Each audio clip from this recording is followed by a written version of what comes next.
ఈ యొక్క సంఘటనలో సాదిక్ అని ఒక ముస్లిం యువకుడు ఇన్వాల్వ్ అవటం జరిగింది.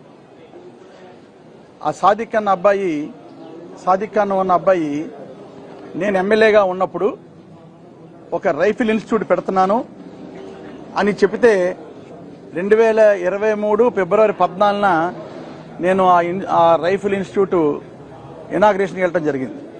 నాతో పాటు ఆ రోజు ఉన్నటువంటి వైఎస్ఆర్ పార్టీ నాయకులు, అధికారం నాయకులు అందరూ కూడా రావడం జరిగింది. ఓపెన్ చేశాం. ఇనాగ్రేట్ చేసిన తర్వాత అందులో భాగంగా నాకు షాల్వా కప్పి ఒక ఫోటో తీసుకోవడం కూడా జరిగింది.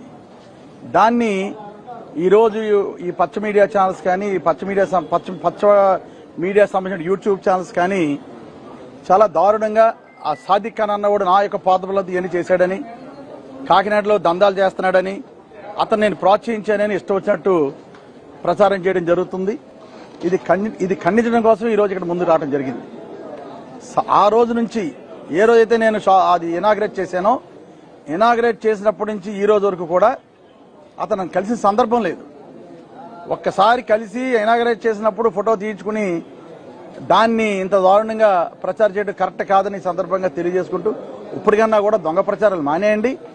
కనుక నిజాయితీగా నిబద్ధతగా ఉండి ఏది నిజమో అది చెప్పండి.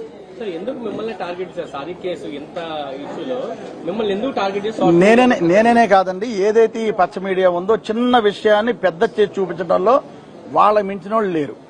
ఈ రోజు కాకినాడ పట్టణంలో గంజాయి విచ్చలుడిగా ఉంది, చూసుకోండి.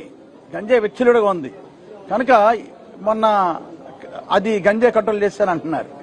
ఏమి కాదు, త్వరలోనే అన్ని విషయాలు విత్ ఆధారాలతో ప్రభుత్వం యొక్క వైఫల్యాన్ని త్వరలోనే అన్ని పెడతాను. అందుకనే నేను ఈ రోజు లాస్ట్ 2.5 years నుంచి కూడా మౌనంగా ఉండడానికి కారణం అదే. ప్రభుత్వాన్ని ఎన్నుకున్నారు, ప్రభుత్వం ఏ విధమైన పనులు చేస్తుందో చూసి దాని మీద స్పందించాలని ఆగాను. ముఖ్యంగా చిన్న విషయం ఉంటే దాన్ని పెద్ద చేసి ఒక విషయాన్ని ఇది తప్పు అని చేసి ప్రచారం చేయడంలో ఈ పచ్చ మీడియా వాళ్ళు చాలా వెన్నతో పెట్టిన విజయాలకి అందులో భాగంగానే ఈ రోజు నా మీద చెడు ప్రచారం చేస్తున్నారు. కాకినాడ ప్రజలు తెలుసు నేను ఏంటంది కనుక ఇటువంటి ప్రచారాలు మానుకోమని విన్నవించుకుంటున్నాను.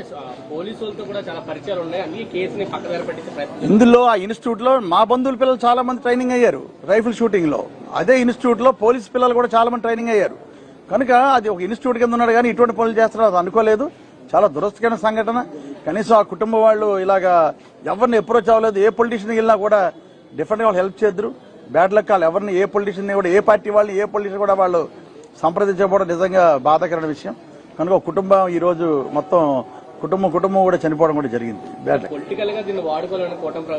100% అండి. నేను వైఎస్ఆర్ పార్టీలో ఉన్నాను, 2 సార్లు ఎమ్మెల్యే చేశాను, అక్కడ కాకినాడ కోఆర్డినేటర్ గా ఉన్నాను.